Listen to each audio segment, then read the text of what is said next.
Eu não quero ver o seu rosto mais. Eu não quero nenhum lixo na minha casa dos sonhos. Então apenas saia. Você tá falando sério? Sim, eu não quero viver com uma mulher tão inútil. Meu nome é Laura. Eu tenho 34 anos. Eu era casada com Paulo, que era 4 anos mais novo do que eu. Mas isso nunca foi motivo de preocupação. Até que, recentemente, eu conheci o Paulo na festa de meu amigo. Luiz e Paulo eram amigos de academia. Paulo era um jovem bonito, com o queixo esculpido e tinha um forte físico. Ele era charmoso e um homem jovial. Eu era solteira na época e queria desesperadamente me arranjar com alguém. Ela me apresentou a todos os homens na festa. Foi assim que fui apresentado a Paulo. Ei, Paulo, conheça a minha amiga nerd milionária, Laura. Luísa, para de me envergonhar. Não fique envergonhada, foi um elogio. Eu corei e disse obrigado. Luísa, você poderia ter incluído beleza com o cérebro na apresentação de Laura. Bem, você está certo. Ela é realmente uma beleza com o cérebro. Agora vocês dois vão se divertir e eu vou conversar com os outros convidados. Depois que Luísa foi embora, Paulo perguntou: Ei, por que a Luísa te chamou de nerd? Eu sorri e disse: Bem, eu trabalho para uma empresa grande, por isso eu tenho muito tempo para socializar e sair com os meus amigos. Então, eles me chamam de nerd. Uau, isso é incrível! Então você deve estar ganhando um bom salário. Por isso eles te chamam de nerd milionária, né? É, pode dizer que sim. A gente passou o dia conversando e nos conhecendo. Achei Paulo extremamente doce e irresistível. Logo depois desse dia, começamos a nos encontrar para tomar café e jantar. Paulo costumava me buscar no trabalho para que pudéssemos passar mais tempo juntos. Ele trabalhava como assistente em uma pequena empresa. Depois de namorar por alguns meses, Paulo me pediu um casamento. Eu amava Paulo, mas senti que era muito cedo para decidir. Além disso, Paulo era 4 anos mais novo que eu. Então, eu estava preocupado se ele estava falando sério. Paulo, você está falando sério sobre isso? Claro, estamos saindo há algum tempo. Faz apenas alguns meses desde que nos conhecemos. Além disso, você é 4 anos mais novo que eu. Ô, Laura, você ainda tá presa com todas essas crenças antigas de que o marido deve ser mais velho que a esposa? Não, não é importante pra mim. Mas eu queria saber se você tem algum problema com isso. Laura, você é uma mulher moderna. Não deveria estar pensando nessas coisas ridículas. Paulo me convenceu de que viveríamos felizes como um casal. Finalmente, concordei. Naquele momento, íamos conhecer os pais um do outro e informá-los sobre nossas decisões. Embora meu pai, Gregório, não tenha dito nada e estivesse feliz com meu casamento, a minha mãe me perguntou em particular: Laura, querida, espero que você tenha discutido as suas finanças com Paulo. Sim, mãe, não se preocupe. Eu só estou preocupado com o fato de você estar se saindo muito melhor do que Paulo em sua carreira. Mas ok, isso não deve ser um problema entre vocês. Mas homens têm um problema de ego em relação a isso. Mas enfim, como tenho uma agenda de trabalho ocupada, eu vou ter que ir embora. Depois conversamos. Não, mãe, Paulo é um bom homem. Ele não tem esse problema. Na verdade, ele concordou em fazer algumas tarefas domésticas enquanto eu trabalhava, por exemplo. Fico feliz de saber disso. Cuide-se, querida. Esta conversa com a minha mãe me fez pensar que realmente eu nunca discutia minhas finanças com Paulo. Também percebi que nunca havia me perguntado sobre seu salário. Eu nunca me interessei pelo dinheiro dele, pois eu ganhava bem. Mas parei para pensar que Paulo perguntou sobre o meu salário. Na verdade, ele me perguntou sobre o meu salário antes de me pedir em casamento. Eu fiquei preocupada com isso por um tempo, mas então decidi ignorar isso. Estava super empolgada para começar a minha vida de casada com Paulo. Depois do casamento, fomos em nossa viagem de lua de mel para a Flórida. A viagem foi patrocinada pela minha empresa como presente de casamento. Vivemos nossa vida ao máximo. Depois de um mês, Paulo sentou comigo depois do jantar e me pediu um favor. Querida, eu sinto muito por perguntar isso, mas eu preciso da sua ajuda. Oi, Paulo. Tá tudo bem? Bem, na verdade não. Os meus pais estão com problemas no apartamento em que eles estão morando. É no segundo andar sem elevador. Como eles estão envelhecendo, tá ficando difícil para eles subirem as escadas. Sim, eu entendo. Por que você não se muda para outra casa no térreo? Ou um apartamento com elevador? Ele ignorou a minha sugestão e disse: Na verdade, Laura, eu queria construir uma casa para eles. Fiquei surpresa ao ouvir isso. Ok, espero que saiba como é caro construir uma casa, certo? Sim, eu sei. Você tem as suas economias suficientes ou está planejando tomar um empréstimo? Paulo olhou para baixo por alguns momentos e então disse: Laura, eu queria saber se você poderia me emprestar o dinheiro para construir a casa. Naquela hora fiquei chocada. Isso foi inesperado. Eu não sabia o que dizer. Hein? O quê? Já que você ganha tão bem, não deveria ser um problema para você. Mas, Paulo, não tenho certeza se posso emprestar essa quantia enorme de dinheiro. Por que não? Paulo tornou-se agressivo com o seu pedido. Apenas disse: tudo bem, deixe-me pensar sobre isso. Com certeza, esperarei por sua ajuda, ele disse. Passei a noite me perguntando se seria sensato emprestar todas as minhas economias para Paulo construir uma casa para os seus pais. Eu tenho trabalhado tanto para ganhar esse dinheiro e tenho economizado para comprar a minha casa e me aposentar tranquilamente. Na manhã seguinte, enquanto eu estava saindo para o escritório, Paulo me abraçou e disse: Laura, estarei esperando a sua decisão. Vamos discutir isso nos fins de semana. Estou atrasado. Para falar a verdade, eu não estou me sentindo muito bem com isso. Eu não sabia o que fazer. Então falei com a minha colega sobre isso. Ele me sugeriu fazer um contrato oficial e consegui que Paulo assinasse para devolver o meu dinheiro. Me pareceu ter uma boa ideia ter tudo oficializado, para que não tivesse nenhum problema posteriormente. Voltei para casa e informei a Paulo que posso emprestar o dinheiro a ele, mas disse que precisaria me pagar em 3 anos. Para minha surpresa, Paulo concordou com isso. Deixei claro para ele que ele teria que assinar os papéis oficiais e se ele não pagasse, eu poderia tomar medidas contra ele. Ouvindo isso, Paulo caiu na gargalhada. Você deve estar brincando comigo. Bem, eu tô falando sério. Eu tenho os papéis também. O quê? Eu dei a ele um olhar sério, ao qual ele disse: Tudo bem, eu vou assinar. Ele sorriu para mim e assinou os papéis.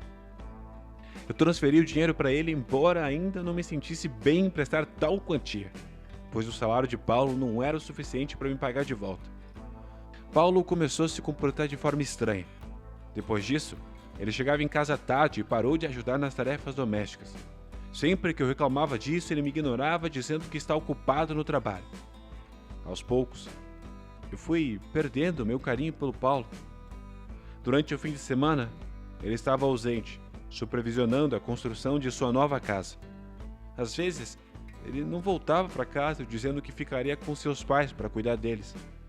Eu estava ficando desconfiado de sua atividade. Eu não aguentava mais essa frustração e decidi confrontar o meu marido. Paulo, você percebe que você está agindo estranho todo esse tempo? E vivendo como um parasita nessa casa? O que quer dizer? Como ousa usar essas palavras contra mim? Antes de mais nada, você tem vivido das minhas despesas desde que nos casamos. Você não contribuiu com nada financeiramente para essa casa. Sem contar que agora você nem me ajuda nas tarefas. Ele me olhou nos meus olhos e respondeu casualmente: Você sabia que eu ganhava pouco. Então por que se casou comigo? Eu fiquei chocada com a resposta dele. O quê? Tá falando sério? Não tô com vontade de brigar com você agora. Eu estou animado com a festa de inauguração que a mamãe está organizando em nossa nova casa dos sonhos amanhã. Ele disse isso como se quisesse zombar de mim. Eu não acreditei no que eu vi. Paulo nem me informou que a casa já estava pronta e estão fazendo uma festa de inauguração. Eu gritei com ele: Você construiu a casa com meu dinheiro e você nem me avisou que a casa estava pronta. E a sua mãe está organizando uma festa de inauguração sem ao menos me convidar. O que significa isso? Ele respondeu casualmente: Ah, que pena. Eu devo ter esquecido. Por favor, seja nossa convidada. Ele saiu de casa cantarolando a plenos pulmões, como se nada tivesse acontecido. Eu fiquei com tanta raiva que tive vontade de quebrar tudo que estava lá dentro, na minha frente, mas de alguma forma eu me acalmei. Depois de mais ou menos 1 hora eu recebi um telefonema da minha sogra. Olá. Oi. Liguei para informar que estamos organizando uma festa de inauguração em nossa nova casa amanhã. Ok. Eu não disse qualquer outra coisa e desliguei o telefone. Eu tinha certeza de que Paulo tinha pedido a ela para me ligar e me convidar. Se ela geralmente quisesse me convidar, ela o teria feito antes. Além disso, ela não gosta de mim. Ela nunca falou comigo direito, nem quando me conheceu pela primeira vez, ou mesmo depois do casamento. Inicialmente, eu não queria ir naquela festa, por causa do que aconteceu. Mas depois, pensei que se eu não fosse, Paulo e sua mãe falariam mal de mim, dizendo que estou com ciúmes da casa nova deles. Então, decidi colocar um sorriso falso e aparecer por um tempo. Cheguei ao local da festa e dava para ver que a entrada da casa estava decorada com flores, e Paulo estava parado na entrada com a sua mãe, cumprimentando os convidados. Quando entrei em casa, minha sogra disse: "Ah, você veio. Eu pensei que você não veria." "O que te fez pensar isso?" Paulo interveio. "Agora que veio, entre." Entrei em casa e encontrei com meu sogro, que estava sentado sozinho na cadeira. Ele me cumprimentou com um sorriso sincero, segurou a minha mão e agradeceu pelo dinheiro. Foi a única vez que senti feliz por emprestar o dinheiro, porque nem Paulo e nem sua mãe jamais demonstraram qualquer gratidão pela minha ajuda. Paulo e sua mãe me trataram friamente durante todo o evento. Eu estava apenas matando tempo, conversando sem entusiasmo com parentes aleatórios deles. Eu estava esperando ansiosamente pelo evento acabar, para que pudesse deixar aquele lugar tóxico. Assim que todos os convidados saíram, fui até o meu sogro para me despedir antes de ir embora. "Adeus. Você cuida da sua saúde." Então a minha sogra interveio. "Você não precisa se preocupar com meu marido. Você não pode cuidar do seu." "O que você está dizendo? Você tem sido uma péssima esposa para não fazer todas as tarefas domésticas e faz com que o meu filho as faça. Que tipo de esposa você é?" "Eu não obrigo seu filho a fazer as tarefas domésticas. Ele se ofereceu para fazer isso." "Não mais. Mas enfim. Além de que eu trabalho também, eu preciso da ajuda dele com as tarefas. Você deveria ser grato a ele por tolerar uma mulher como você. Mas, em vez disso, você abusa e tortura o meu filho." "Do que você está falando? Eu nunca fiz isso." "Não finja que não fez nada. Ele me falou que você o fez assinar um acordo. Que tipo de esposa faria tais coisas assim?" Meu sogro tentou intervir. "Marina, pare. Você está torturando desnecessariamente a garota, em vez de agradecer pelo que ela fez por nós. Você senta aí quietinho, ou então entra no seu quarto." Eu não podia acreditar que Marina se comportaria mal com o marido dessa maneira. Ela, então, se virou para mim e disse: "Você deveria ser grato ao meu filho por se casar com você. Quem mais iria se casar com uma mulher velha e feia como você?" Eu fiquei tão frustrada com as palavras dela, eu perdi a calma e gritei de volta para ela: "Como você pode falar comigo assim?" Paulo interveio: "Não fala assim com a minha mãe. Eu não aguento mais os seus ataques de raiva." "Hein? Os meus acessos de raiva? Você percebe o quão mal a sua mãe está sendo comigo? Eu não quero mais ver o seu rosto. Eu não quero te ver nessa casa de novo, apenas saia." "O quê? Você está ficando louco?" "Eu não quero viver com uma mulher tão inútil. Você tem vivido da minha renda todo esse tempo e agora você está me chamando de inútil? Você é patético." "Laura, deixe-nos ver se entendi. Você sabia que você nunca poderia ter encontrado um homem bonito como eu, vendo a sua idade e a aparência abaixo da média. Portanto, você se casou comigo. Embora eu não ganhasse bem, então agora você deveria reclamar do dinheiro." O meu rosto ficou vermelho de raiva. Eu me senti enganada nesse casamento. Eu gritei com ele: Eu não acredito que casei com essa pessoa. Eu quero o meu divórcio, eu quero meu dinheiro de volta. Paulo começou a rir em um tom maligno. Você tem certeza que você quer o divórcio? Vá em frente. Você terá que me pagar o dinheiro se você quer o divórcio. Já que você quer o divórcio, você terá que aguentar. Paulo revelou o lado ruim de si mesmo, que ele estava mascarando todo esse tempo.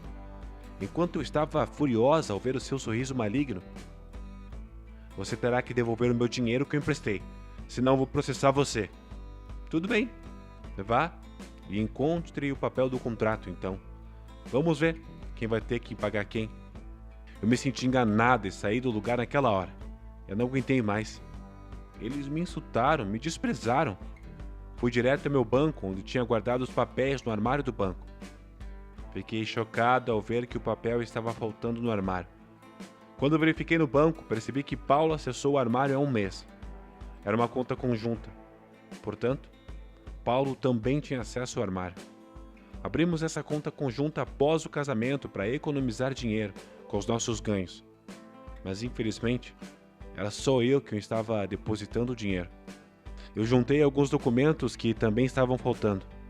Depois de tudo isso, eu percebi o quanto Paulo me enganou para esse casamento. Ele mostrou interesse em mim na festa de Luísa apenas por causa do meu alto salário. Ele estava vivendo confortavelmente com os meus ganhos em minha casa. Então ele me chantageou emocionalmente para emprestar o dinheiro para a casa dele. E depois me expulsou daquela casa. Como se isso não bastasse, ele roubou o papel do acordo para que eu não pudesse fazer nada para recuperar o dinheiro. Fui enganado em todas essas coisas, mas não com os papéis. Ainda consegui manter os documentos originais comigo. Gradualmente senti que Paulo iria me trair. Portanto, guardei os documentos originais em segurança na casa de meus pais e mantive a cópia no banco. Apesar de toda a dor e insultos pela qual passei, fiquei feliz por ter seguido o meu instinto e conseguido o papel assinado por Paulo e mantido longe de seu alcance. Liguei para minha mãe e narrei todo o ocorrido. A minha mãe ficou tão brava ao saber que ela queria processar Paulo e sua mãe pelo que fizeram. A minha mãe também me disse que não ficou chocada ao saber disso. Eu a questionei. Você sabia sobre as intenções de Paulo? Não, eu não sabia exatamente. Mas de alguma forma eu senti que ele estava apenas agindo como se tivesse apaixonado por você. Como sentiu isso? Ele estava com pressa do casamento? Ele pediu você em casamento tão rápido e insistiu em casar? Bem, sim, você tem razão. Eu deveria ter cuidado. E naquele dia em que conversamos, eu deveria ter conversado com ele sobre finanças. Você disse sim, na verdade. Mãe, eu menti para você. Eu nunca discuti finanças com ele. Eu nem perguntei sobre o salário dele, porque nunca me incomodei com o dinheiro dele. Filha, pega isso como uma lição e não confia mais em ninguém tão rápido. Naquele dia, chamei um advogado e enviei os papéis do divórcio junto com a notificação oficial, pedindo que ele pagasse o valor em 3 anos ou o tribunal venderia sua propriedade para devolver o dinheiro. Paulo e sua mãe não tinham ideia do que estava acontecendo com eles. Quando os papéis do divórcio e o pedido do dinheiro chegaram, eles tentaram desesperadamente me ligar. Eu ignorei todas as ligações e bloqueei os seus números. Paulo tentou ligar para os meus pais também, mas eles o ignoraram também. Paulo enviou uma mensagem de voz para o número do meu escritório dizendo: Eu sinto muito por tudo que eu fiz. Por favor, me perdoe. Você sabe que eu te amo. Eu me deixei levar pela minha mãe. Paulo sempre usou as minhas emoções para me enganar em seu plano maligno. Mas não dessa vez. Eu apenas desliguei, apaguei o seu contato e o bloqueei. Ele também enviou mensagem por meio de seu advogado, solicitando que eu abrisse mão do dinheiro em pelo menos 50%, pois seu salário não era suficiente para pagar a quantia em 3 anos. Eu ignorei o pedido. Eu me pergunto como ele pensou que eu desistiria do meu dinheiro, depois de todos aqueles insultos e ataques pessoais. Eu nunca poderei perdoá-los. Esperei pacientemente que 3 anos se passassem. Paulo mal conseguia administrar 50% do valor, e também por meio de empréstimos. O banco oferece um empréstimo com base no salário. Como seu salário era baixo, ele não podia conseguir dinheiro suficiente do banco. Portanto, ele teve que vender a casa para pagar o meu dinheiro de volta. Luísa me disse que Paulo voltou a morar com seus pais em seu antigo apartamento. Todos na vizinhança os trataram com frieza depois que a verdade veio à tona. Marina constantemente briga com Paulo por sua pobreza e o insulta por sua baixa renda e idiotice. Paulo foi até criticado em seu local de trabalho depois que souberam do incidente. Ele deixou o emprego e se mudou para uma cidade diferente. E seu pai também abandonou Marina e foi morar com seu irmão do campo. Marina trabalha como babá para sobreviver. Não sinto pena de Paulo ou Marina, porque ambos merecem. Eu fico feliz em saber que o pai de Paulo vive pacificamente durante seus últimos anos de aposentadoria. Por outro lado, eu tô namorando o Charles há 1 ano. Ele é meu colega e tem 35 anos. Eu conheço há muitos anos, mas não tínhamos sentimentos românticos antes. Ele era de uma equipe diferente no escritório. 1 ano após o meu divórcio, Charles e eu interagimos na festa do escritório e começamos a gostar da companhia um do outro. Eu tô cautelosa dessa vez. Estou tendo meu próprio tempo para analisar as coisas antes de tomar qualquer decisão.